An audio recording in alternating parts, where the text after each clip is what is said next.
Hello സുഹൃത്തുക്കളെ, അപ്പോൾ ഇന്നത്തെ രാത്രി നമ്മൾ കോട്ടയം ചങ്ങനാശ്ശേരി വരെ ഉള്ളൊരു ട്രിപ്പാണ്. അത് പോയിക്കൊണ്ടിരിക്കുകയാണ്.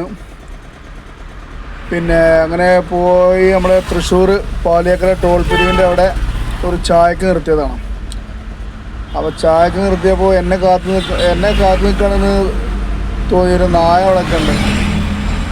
എന്തായാലും ഒരു ചായക്ക് മേടിച്ച് കുടിച്ച് പിന്നെ നായക്ക് 2 ബിസ്ക്കറ്റൊക്കെ വാങ്ങിക്കൊടുത്ത് അങ്ങനെ വീണ്ടും യാത്ര തുടരാനുള്ളൊരു പരിപാടിയാണ്. സമയത്ത് നായനെ വിട്ട് പോയിട്ടില്ല കേട്ടോ. ആൾ ബിസ്ക്കറ്റ് ഇട്ട് കൊടുത്തപ്പോൾ അന്ന് വേണോ വേണ്ടെന്നിങ്ങനെ ടെസ്റ്റ് ചെയ്തു ആദ്യം. പിന്നെ കുഴപ്പമില്ലാന്ന് വിചാരിച്ചങ്ങനെ കഴിച്ചു. അപ്പോൾ അങ്ങനെ കുറച്ച് സമയം നായുടെ കൂടെ ചിലവഴിച്ചു. എന്തായാലും കാലത്തൊരു 7 മണിക്ക് എത്തിയാൽ മതി മാർക്കറ്റിൽ. ഇവിടെ ചങ്ങനാശ്ശേരി മാർക്കറ്റിൽ കാലത്തൊരു 7 മണിക്ക് എത്തിയാൽ മതി. അപ്പോൾ അത്യാവശ്യം ടൈമുണ്ട്. അങ്ങനെ ആ ചായ കുടി കഴിഞ്ഞ് നായക്ക് തീറ്റയൊക്കെ കൊടുത്തത് അങ്ങനെ വീണ്ടും പോയിക്കൊണ്ടിരിക്കുകയാണ്. നേരം വെളുത്തു, ചങ്ങനാശ്ശേരി മാർക്കറ്റിൽ കയറി. ഇന്നത്തെ പരിപാടി ഏകദേശം ഇതോടെ അവസാനിച്ചു. ഇനിയിപ്പോൾ ഒരു 1 മണിക്കൂർ 1.5 മണിക്കൂർ കഴിഞ്ഞാൽ വീണ്ടും തിരിച്ച് നാട്ടിലേക്ക് എത്തും.